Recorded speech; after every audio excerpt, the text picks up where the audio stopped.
The Stott family murders case, also known as the Antifreeze murders, was a series of killings and attempted killings within the Stodd family of Springfield, Missouri during a 5-month period in 2012.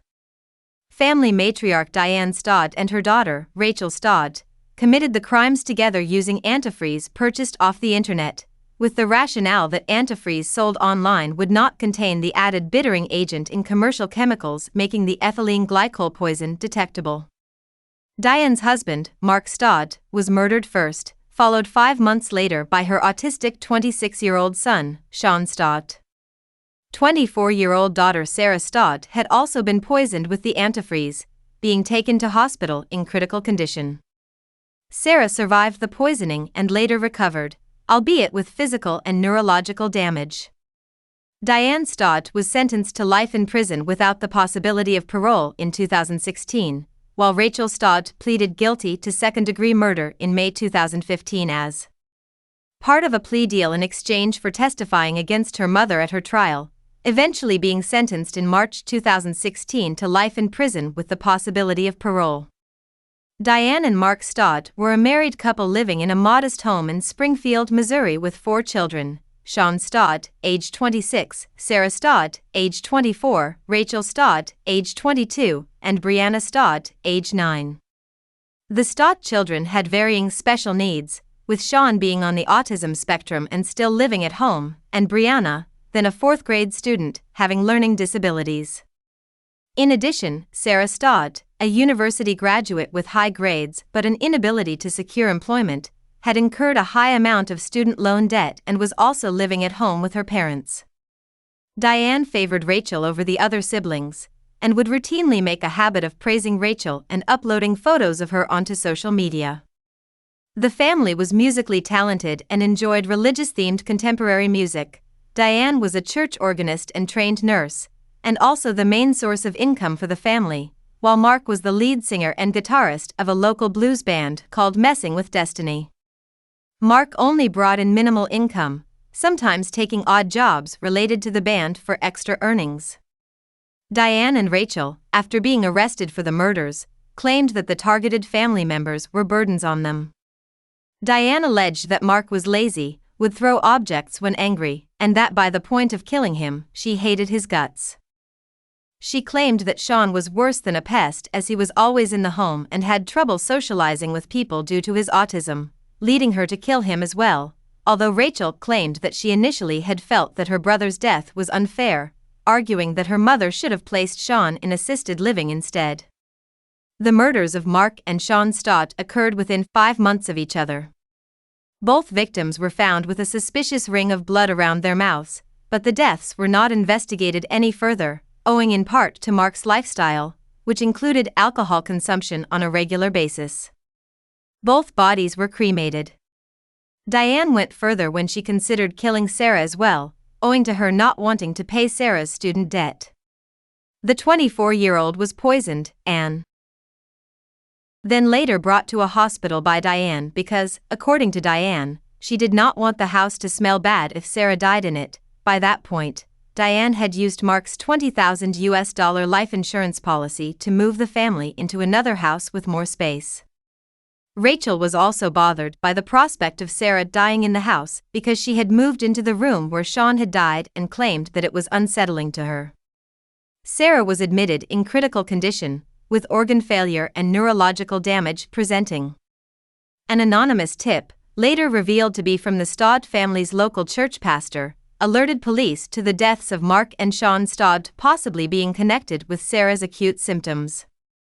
Multiple people who knew the Stotts had observed that Diane was not expressing any grief for the loss of Mark and Sean. Instead, Diane frequented the social media platform Facebook and appeared aloof about the deaths.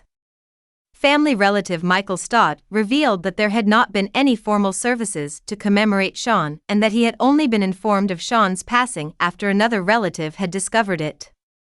Robert Rob Mancuso of Messing with Destiny recalled that Diane was behaving like she was hosting a party. There was no sadness. I thought it was just her way of grieving. When police investigated the case, Diane had been planning a future vacation to Florida and was still residing with Rachel in the house where Sean had died and Sarah had fallen ill.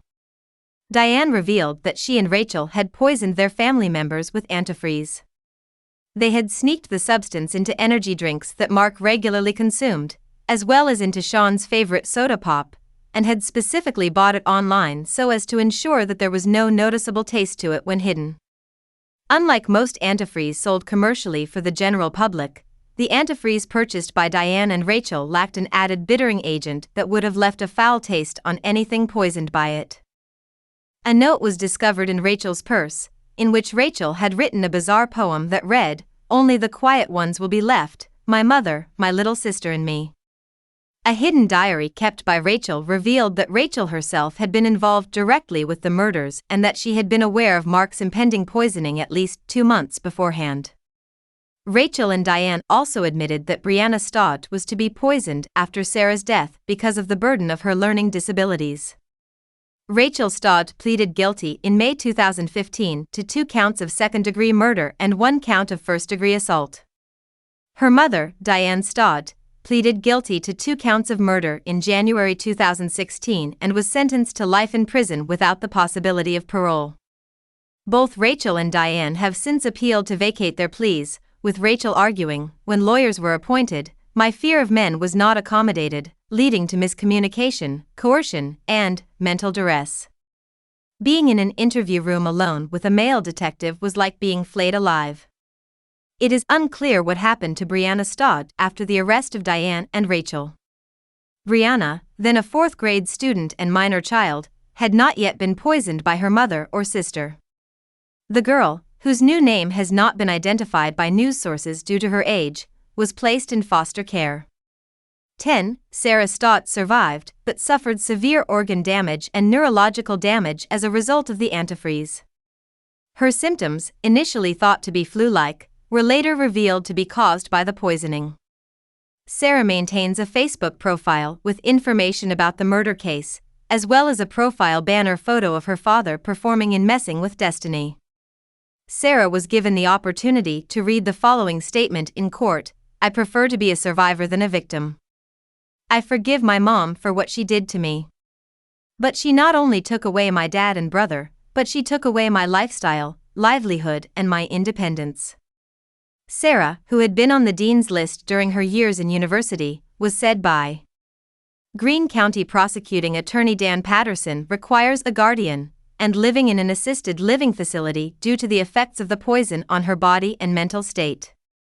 The public and media expressed disgust over Diane's favoritism towards Rachel, as well as her view of her disabled children as burdens. In particular, the focus was on Rachel's attitude towards the murders. Rachel had written in her diary, prior to her father's death, "It's sad when I realized how my father will pass on in the next 2 months. Sean, my brother, will move on shortly after. It will be tough getting used to the changes, but everything will work out." After Sean's murder, Rachel had posted a selfie on Facebook of herself sitting cross-legged and smiling, with a post that read, "Don't think I've seen Mom, Diane, so chilled out like this in a long time." The Stodd family murders case was covered extensively by various national and local news agencies. Additionally, the case was discussed at length in multiple true crime YouTube videos and featured in a segment of 2020, where Sarah Stott was interviewed in recovery from her poisoning.